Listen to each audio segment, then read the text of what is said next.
we don't know if there's any evidence of any foul play here.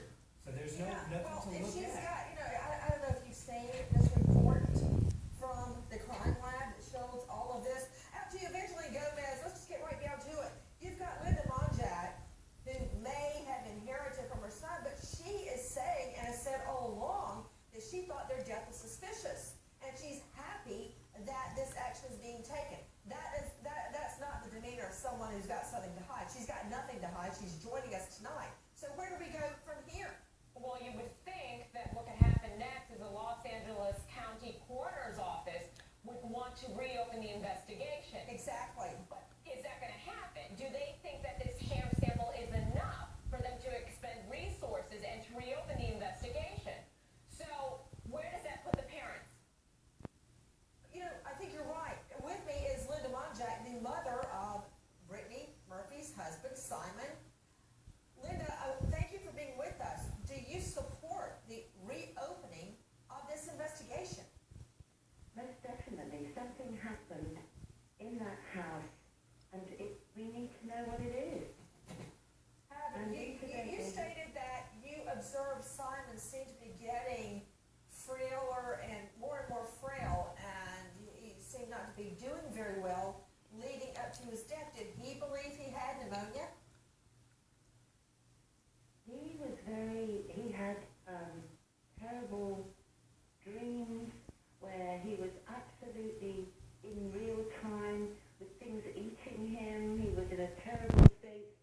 Something he was ingesting or something that he was making him feel like this. I don't know. But something was wrong. Let me ask you, Linda, who inherited the money from their house and their estate once your son died? I believe Sharon Murphy. Who? Sharon Murphy. The mother. Well, it's interesting. To Dorothy Petroseri, host of Celebrity Corner. So if and I'm in no way saying that she is responsible. That's just the first place investigators start with who would inherit. Dorothy, what, if anything, is being done to reopen the investigation other than the father demanding it on GMA? It's really just the father that's pushing for it. The LA Coroner's Office is saying that they're not going to reopen it, unless there's more evidence, credible evidence. Out to you, Dr. Bethany Marshall, psychoanalyst. I'd like to hear your thoughts on this. You're there in LA. What's the problem? Why not reopen it and investigate? Can I say something about this couple? When you have one member of a couple who's extremely paranoid, they often influence the other one to be paranoid. And this could be what's called a folie à deux, the overlapping of mutual psychopathologies where they begin to make bad choices together. Dietary choices, restricting their diets, eating certain foods that are bad for them, using certain types of maybe prescription or non-prescription drugs together. I hardly believe that they're eating mercury, lead, thorium, and uranium. Nancy, I don't think that any of that is on some LA fad diet. Right? Remember Randy Quaid and his wife who thought the Star Whackers were after them, and they got really crazy together, and they went from one house to the other, and they became quite delusional and paranoid. And to me, the soft sign that there's something more than just a drug, a poisoning situation, is the fact that they were both so paranoid.